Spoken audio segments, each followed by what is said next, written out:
Tapi memang kalau kadang-kadang memberitahukan sesuatu yang rumit itu kan perlu tangan besi. Memang dari perlu tangan tangan besi ada besi. ekses juga ya, satu dua atau berapa macam itu kan. Hukum-hukum melanggar hak HAM. asasi manusia itu memberi pilihan.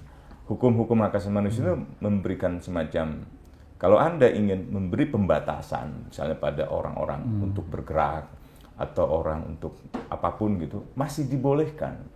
Apa yang disebut sebagai derogable rights, ada hak-hak yang memang boleh. Misalnya berkumpul, berpendapat, misalnya berekspresi, berserikat, misalnya gitu kan. Boleh itu dibatasi. Nah, tapi dengan syarat, misalnya negara harus deklarasikan alasannya apa.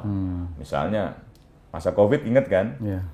Orang protes, nggak boleh kemana-mana kan? Gitu. PPKM dulu. Nggak boleh keluar kota, nggak boleh liburan, nggak boleh ke Bali, dan seterusnya itu. Bahkan nggak boleh bepergian antar negara.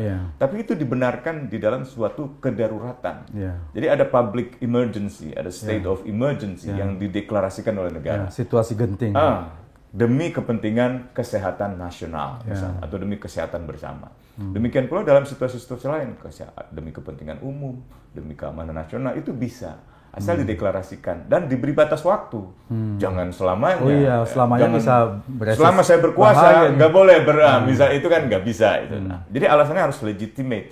Harus ada alasan yang memang permissible under international law. Jadi dibolehkan oleh hukum-hukum internasional. Nah, tapi ada hak yang sama sekali nggak boleh nih, yang punya dimensi absolut. Hak untuk hidup, hak untuk tidak disiksa, hak untuk diakui sebagai subjek hukum gitu. Subjek hukum bahwa saya manusia, bahwa saya warga negara. Di era Orde Baru misalnya, orang-orang Hokkien nggak boleh kan menjadi TNI, menjadi polisi, menjadi pejabat publik, atau menjadi aparatur sipil negara. Akhirnya jadi pengusaha aja. Akhirnya udahlah kita usaha aja kan. Ya, maju sebagai pengusaha. Dan maju sebagai pengusaha. Meskipun banyak juga yang nggak maju gitu kan. Banyak juga yang tidak mendapatkan privilege itu. Tapi yang saya mau katakan, memang benar bahwa di dalam sebuah pembangunan negara mungkin diperlukan semacam ya katakanlah konsistensi gitu ya, persistensi, dan banyak orang mengatakan ya perlu tangan besi gitu. Ya tergantung juga dinamika masyarakatnya kan sebenarnya juga harus dipertimbangkan. Artinya masyarakat juga sebagai pihak yang akan menikmati pembangunan perlu dilibatkan pembangunan seperti apa yang mereka bayangkan sesuai dengan harapan mereka. Misalnya di Papua atau di negeri-negeri Melanesia lah, mereka sudah hidup secara subsisten dari alam. Mau makan tinggal ambil ikan, kalau di sungai atau di pinggir pantai, di pesisir. Kalau di pegunungan mereka tinggal ambil ubi dan lain sebagainya. Kopi juga punya, berbagai herbal ada di hutan itu gitu kan. Buah-buahan, sayur-sayuran dan seterusnya lah.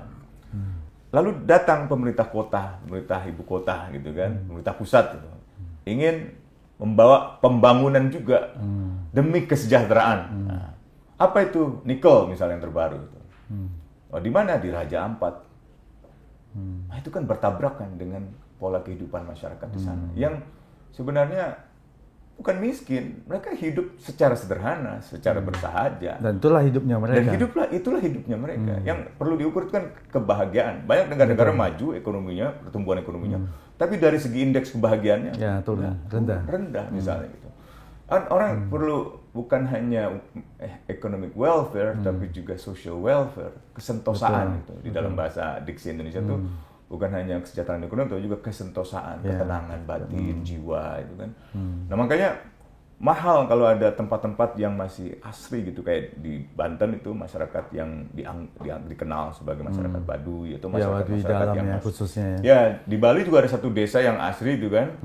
Meskipun desa itu sekarang udah jadi tempat turis. Nah itu juga kalau ada turisme yang berlebihan juga akhirnya hilang semacam hak masyarakat atas neighborhood-nya, atas livelihood-nya, atas environment-nya, atas berbagai hal yang dulu mereka nikmati sebagai bagian dari sumber kebahagiaan hidup gitu.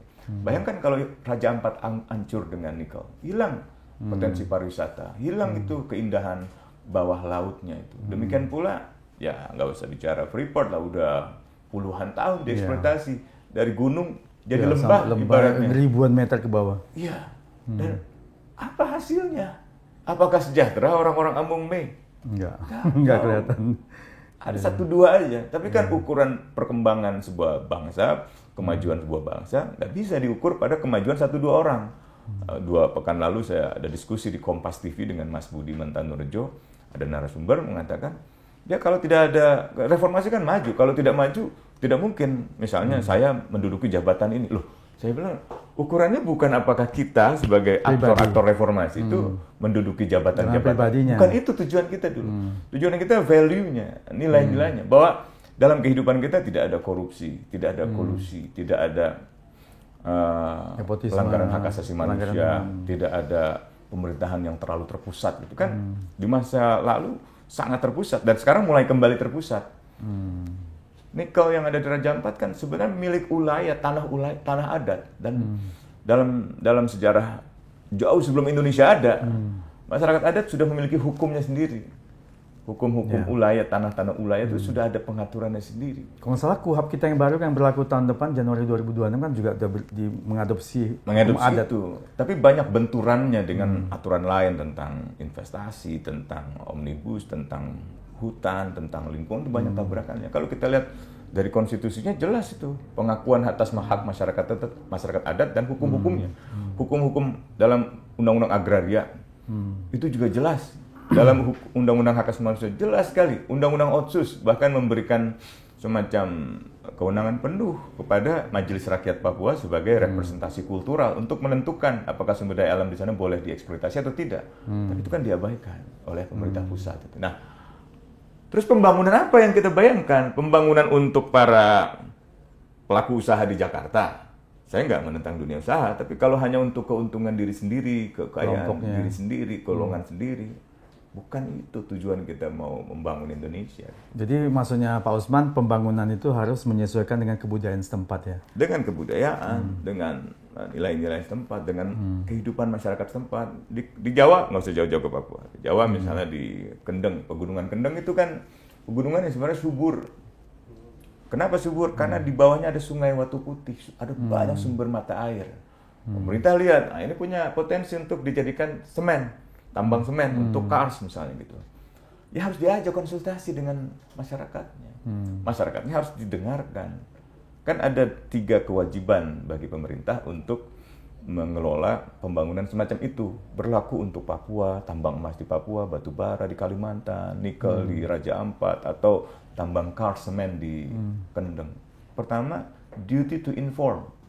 Kedua, duty to consult. Ketiga, duty to obtain free and prior information. Jadi pertama, mereka harus menginformasikan ada kekayaan alam sekian, ada sekian keuntungan yang mungkin bisa diperoleh, ada sekian kandungan emas, tembaga, minyak, gas, atau kars gitu kan. Lalu duty to consult. Nah, kita ingin merencanakan itu sebagai tambang, kita ingin membangun, kita ingin menyumbang pada pembangunan kota-kota besar misalnya gitu. Dan daerah mereka juga yang utamakan. Dan daerah juga mereka apa rencana pemerintah untuk misalnya Pegunungan Kendeng, apa rencana pemerintah untuk Semarang, Jawa Tengah, atau untuk Batang, Pekalongan, Rembang, Sukolilo, Pati, dan seterusnya, itu apa rencana pemerintah. Yang terakhir, obtain free and prior informed consent, harus memperoleh persetujuan mereka. Setuju nggak Bapak Ibu? Sampai sekarang mereka nggak setuju. Tapi masalah persetujuan ini kan masyarakatnya beragam ya, terlalu banyak. Iya, tapi kan pemerintah punya pagar-pagar normatif yang sudah ada, misalnya AMDAL. Tidak usah jauh-jauh analisis mengenai dampak lingkungan. Apa yang akan terjadi dengan penambangan semen itu? Apakah ada dampak lingkungannya? Pemerintah kan tahu. Nah, ternyata banyak ketidakberesan di dalam bagaimana mengatasi polusi limbahnya. Polusi, banjir, bandang. Limbahnya nanti. Saya terakhir Hari Bumi, saya bawa band saya dikembalikan musik yang lagu Bumi dan Akik ini. Itu saya bawa band saya bersama Sukatani. Ini bandnya yang kemarin ramai itu, lagu bayar. Jadi saya dan anggota band saya bersama personil band Sukatani diajak oleh Gun Retno. Gun Retno ini salah seorang tokoh masyarakat yang menolak tambang kars di Sukolilo, di Pati. Datanglah kami ke areal tambang. Lalu kami meminta kepada para operator beko-beko itu untuk berhenti sejenak. Karena masyarakat ini ingin melakukan aksi simbolik protes. Gitu. Nah, saya naik ke atas itu, ke Beko itu bersama Gun Retno. Saya yang videokan dia itu. Saya pikir ini berani juga nih masyarakat. Teman-teman saya yang band udah pada ragu. Man, yakin nih man, nggak ditangkap nih kita nih. Saya bilang ditangkap sih enggak, cuman berantem sama preman-preman nih. Waduh, janganlah dia bilang gitu kan. Karena banyak preman yang jaga di tambang itu gitu.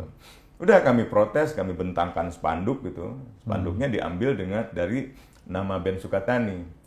Kami Sukatani tidak suka tambang. Oh, sukanya tani. Sukanya bertani gitu kan.